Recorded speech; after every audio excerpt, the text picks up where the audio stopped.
Thanks for joining the Integral Chat.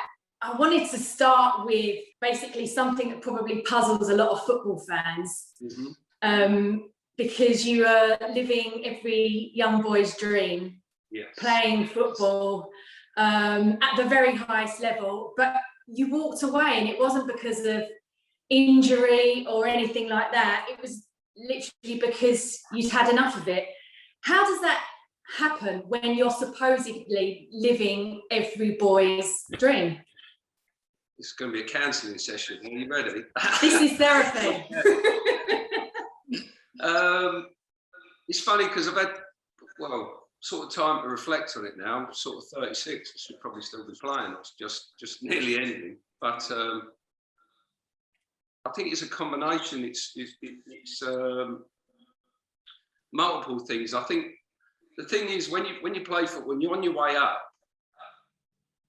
it's all good, and then when you're on your way down, the sort of the negatives outweigh the positives at times. I just constantly found myself in situations where the sort of negatives were just pounding away at me, and I think in the end I just thought, well, my contract finished at Tottenham, and I just said enough's enough. I had other interests outside of football, and I thought I wanted time with my children. I wanted to take.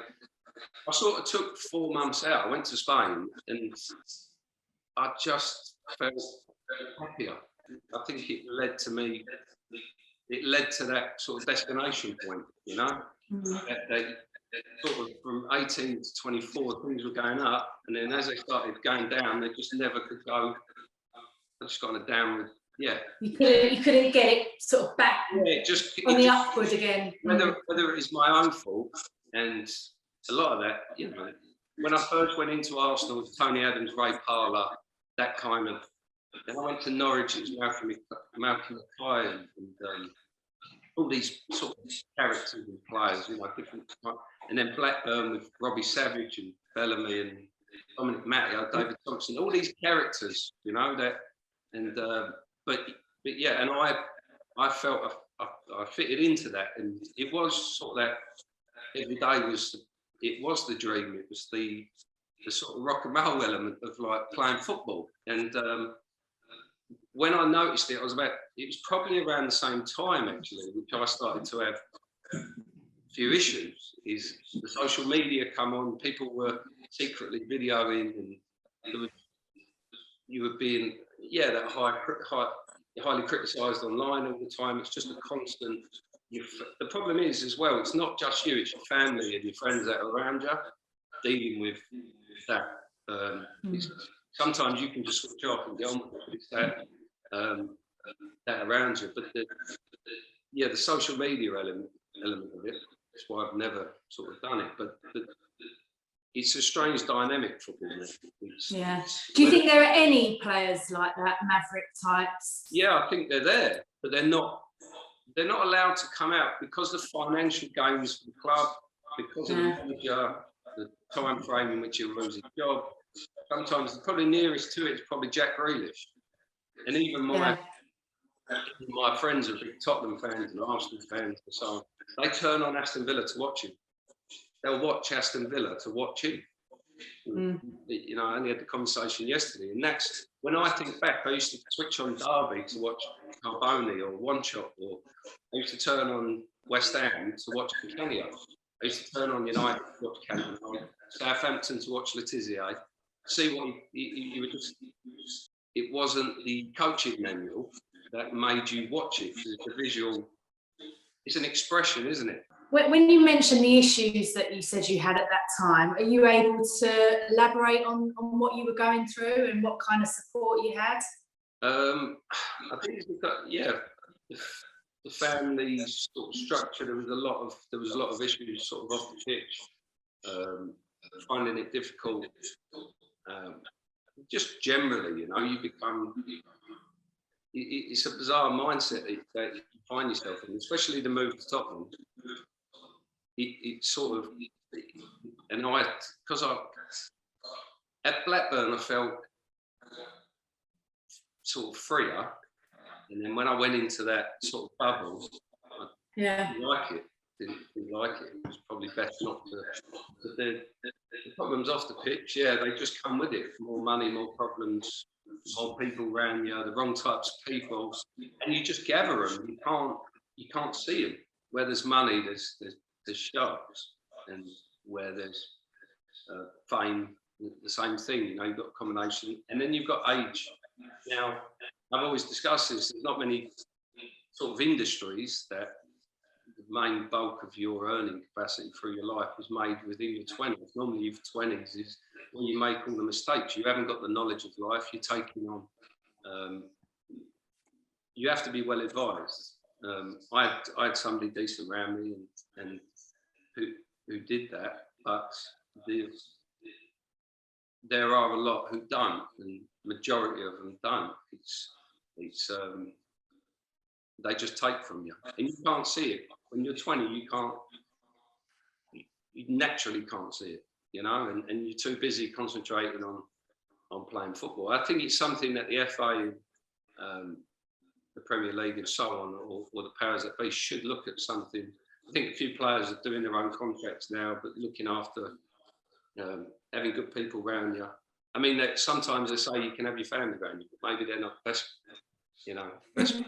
But yeah, it's something that can have a real negative impact on playing, you know, and the enjoyment of it for players. Everyone's on the take, so no one's going to do nothing about it. So you'd like to think that something could be set in stone from the FA, you know. I got hung out to dry really from that situation. I played, I think, about 60 games that season. I went on to play for the England B team, I think it was, at Burnley. It was sort of an England team, they called it the B. But so that was my first game. I think I got man of the match in that game. Everything was good. But then there was a England under-21s tournament that came straight after that. So at the end of the season, the B team, I got called up for the full team. So I was away for a week camp and a 2-week camp. And then they wanted me to go to the under-21s. But at Blackburn, I was going back there, and the Intertoto Cup was starting on June the 20th. So I literally wouldn't have a day off. So after that, obviously the management, Mark Hughes, you ain't going. You're not going. So, okay. You just take advice from people like that. I'm worried about starting the next season. I'm worried if I'm not in the team for them Intertoto games, I'm going to not be in the team. So I'm worried about that. I even think, I was just getting advice.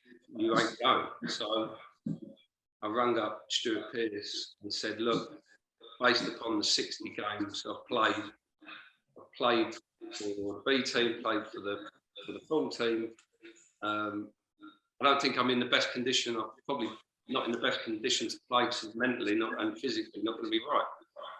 Doing everything right, not I ain't going because I want to go there. You know, none of that. Yeah. So that's what was. So I was full headspace, bang on. And, I did the phone call. It all went well, and then papers. You know, it was. I think one of them was has come out and said people going to war for the country, and it's players like him that, you know, it was just like. Were you not protected by your employers? Like what? I mean, why didn't Mark Hughes come out and say, I told him he couldn't go? Just don't, because they can't. No, they wouldn't. They'd be getting in trouble. They're not allowed to, apparently. But yeah, them situations happened to me a lot. Yeah, sort of. Yeah, it was completely the opposite. Fittest player, always professional, always at it, and then you started getting. I mean, that was one of the incidents and then you react to it, you know,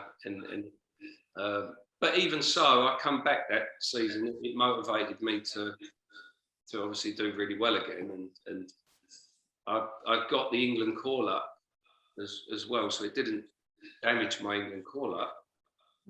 So I went, but then obviously when I made I think it was debut, and so they booed me. I got booed on my debut at Wembley for that. And it was like, I think that's the moment where you just think, and me being me, I should have thought, oh no, I've got to think of my career. I've got to think of my money, you know, financial benefits from this. I just went like, you know, there was a player that was in the team that didn't make that phone call and didn't do that and just left. And he didn't go. And I was the one that was hung out to dry, which was, I suppose it's part of the territory, but I did get hung out to dry, yeah, which ain't nice getting booed on your debut for England. Imagine. It obviously didn't affect your relationship with your manager though? No, but the following season, even the way I left Blackburn, I forced that move for him. I should never have done that because I got too much respect for it. Probably never apologised for the way I moved, so I forced that move for him. But it was based on the management team left. So at the end of the season, we got all the ideas for next season. We're going to do this. I'm not going, because people were coming in for me, and the management was saying, "You ain't going. You're part next season. We've got plans to do this." I went to Trinidad and Tobago to play for England. On the plane back, they said, "Mark Hughes has left to go to Man City." You're like, what? I've been told, you know, I'm not allowed to go. That caused even that situation. So suddenly I'm a ball, like I'm going, you know. Yeah. It's a bit sort of every man for himself, it sounds like. Well, it's ruthless. I mean, that's the nature of it. It's the worst. If Mark and that management team would stay at Blackburn, I'd have stayed. I was fully into it, but I thought by him going, I tried to make that decision based on football. I thought Wande Ramos was the new Wenger. I thought the idea that I went for less money than I was getting offered elsewhere, because I wanted to go to Tottenham. It was half of what I was getting offered elsewhere. Really? Money. And you can never show that. I wanted to play for Tottenham, new stadium, new ideas. It's going to be a club moving forward with this manager and his style of play. I want to be a part of that for football, not because of money. Yeah. I was getting offered, double, and didn't take it. So, because I forced that move through and the nature in which I went there, within 3 months, the manager was sacked. He started training us at 7 o'clock at night just so he could get a sack. Yeah, it was weird. It was you're speaking to a chairman about a manager who's just signed you, and you're like, well, and then you're his signing. So I was already on a negative, already the pressure was on, because I remember when I first went to Tottenham, like the first few games, we played Roma at home, scored 2 goals, and then we played, it just started. And then all of a sudden, you just found that, you know, they sold Berbatov, they sucked the clubs, what you thought was there, and you find yourself, oh no, this ain't what this isn't what I thought I was walking into. This is a bit of a mess. For the first 2 seasons, and then obviously we had the incident, which was another thing. Is that what killed it then, do you think? I think it did. I mean, I heard that it did, yeah. The relationship broke. Me and him got on really well. So it was from that point, and plus I had incidents that happened, you know, that weren't great. There was 3 or 4 incidents that took place. You know, when you just, it's what I'm saying. It's like what? When I got done for drink driving on front of the page. Right, those kinds of incidents, yeah. It was, which is wrong, obviously. It was a joke, it's an embarrassment, but it was a mistake that I made. But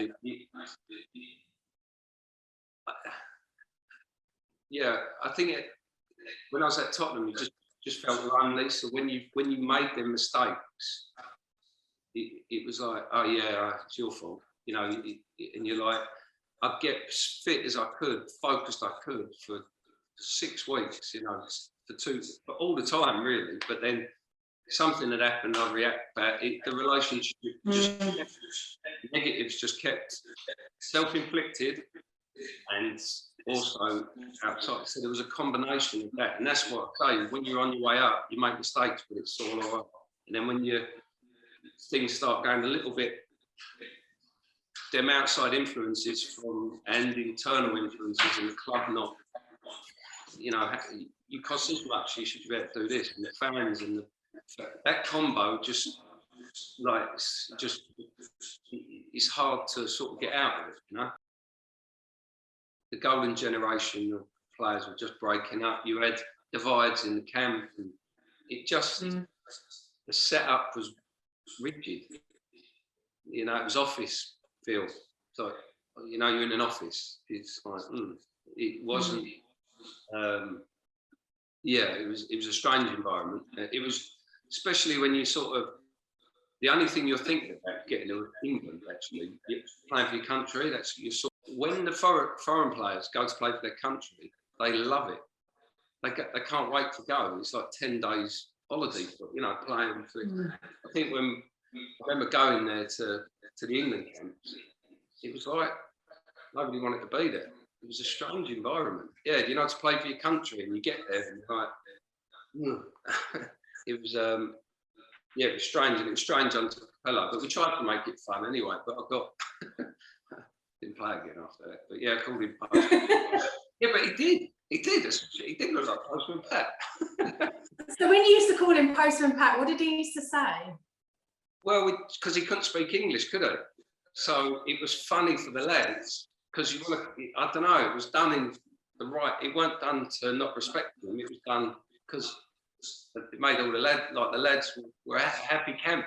So if he talked, I'd say, "Morning, Postman Pat," and he didn't know what I was saying.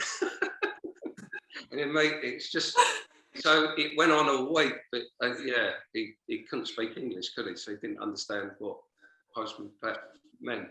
So it became, Fabio, where's your black and white cat? Is he? He goes, cat, what? Oh my God, that's hilarious. It wasn't done to be disrespectful. I think most people think that sort of, in the old people say banter, it's just to create a night. It wasn't done for a negative; it was done for a positive. But where's your black and white cat? The press picked up on it and made a thing of it. That was a negative as well, because that one incident looked like. I mean, there's loads that you don't know, but like worse than that. But they picked up on it and thought, "I just pisses around," and that obviously that's not it. I think that's, you need one of those T-shirts. Why always me? Yeah, why? Oh yeah, I do, don't I? Yeah, it is a bit of a poor me, isn't it? I told you it'd be a cancelling session. That's why I don't talk about it. Are there any regrets about how it all went down for you? No, not really. No, not now. I'm sitting here today. No, I don't. Certain elements, the way forcing moves out Blackburn, weren't they? Because there's certain things that I shouldn't have done, but I'm here now, and I don't really have any regrets. I don't really dwell on it. I don't really think about it really. But it's only the only time I talk about it is if I do an interview like this. It honestly is. I don't talk about it. So, I wouldn't even think. There's no regrets. I would have liked an easier run of it in the last few years, and I think I might have even still said right enough to know.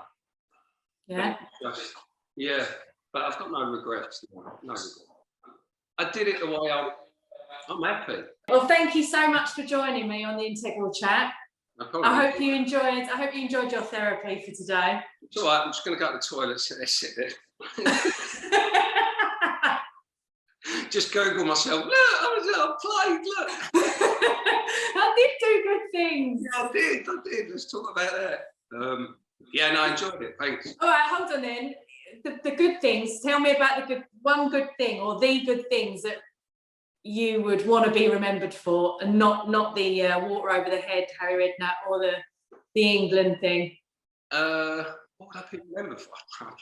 On the pitch. What would I remember myself for? What worried about other people remember me for?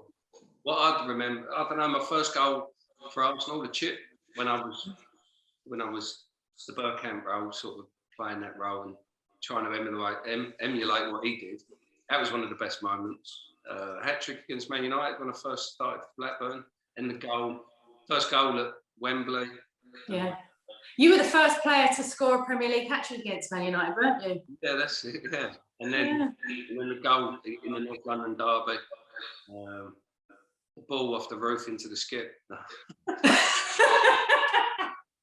People, do you know what? People, that's what they remember.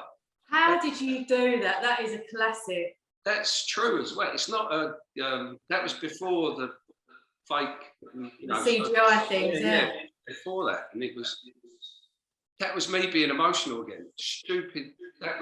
We'd lost on Saturday and I was sponsored by Red Bull. So you have to go to. And do your things, yeah. And do your thing. And I was like, I ain't going. I've got the you know, I'm not going. I turned up and I'm doing it. And I was with my agent and we've gone to the roof to do this.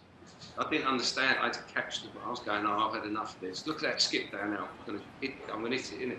But really, it was Tottenham Court Road where Oxford Street is.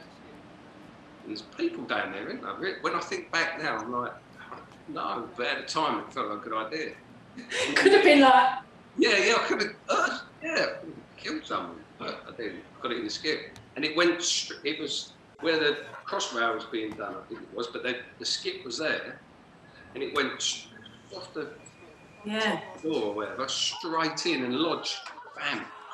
But people, when you sort of out what I remember, people always ask me that. I'll be sat in the pub or in the street, and then they'll just go, "Oh, the skip, was that real?" I'll go, "Yeah." I bet Rob, your agent, was devastated. Did he actually lose his watch, or? Yeah, he had to give it to charity. Yeah, he did. He was still going to that. Yeah. I bet he is. Oh, brilliant. Well, he's earned enough money out of you anyway, probably, so that's fine. Exactly, yeah. Right.